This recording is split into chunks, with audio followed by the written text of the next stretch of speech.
বড় ক্ষমতা আছে, ভোট হচ্ছে, মানুষজন ভোট দিচ্ছে, তুমি হলো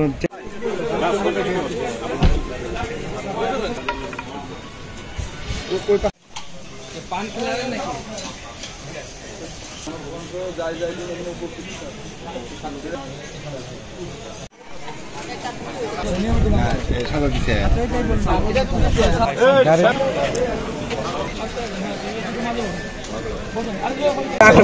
আচ্ছা, আমরা এখানে এই 41 নং কামাই পশ্চিম সরকারি প্রাথমিক বিদ্যালয়, এখানে আমাদের টহল পার্টি ছিল, আমাদের মোবাইল পার্টি। এবং আমরা যখন এখানে আসি, একজনকে আমরা দেখি যে হাতে নাতে টাকা সহ বিলাচ্ছে। উনি এই টাকা ভোটারদের মধ্যে বিলিয়ে ঘুষ প্রদান করে উনি নির্বাচনে প্রভাব বিস্তার করার চেষ্টা করছিলেন। আমরা আটক করি তাকে এবং আইনগত ব্যবস্থা প্রক্রিয়া। আমরা পরবর্তীতে আইনগত ব্যবস্থা নেওয়া হলে আমরা সেটা জানাবো। আমরা প্রাথমিকভাবে তার পরিচয় যাচাই করে আমরা যেটা জানতে পারলাম, উনি হচ্ছে ভাঙাবাড়ি ইউনিয়নের চেয়ারম্যান, ইউনিয়ন পরিষদের চেয়ারম্যান। উনি এইখানের এই কেন্দ্রের ভোটার এবং উনি টাকার পরিমাণ হচ্ছে আপনার যেটা জব্দ তালিকা অনুযায়ী 94,000 টাকা।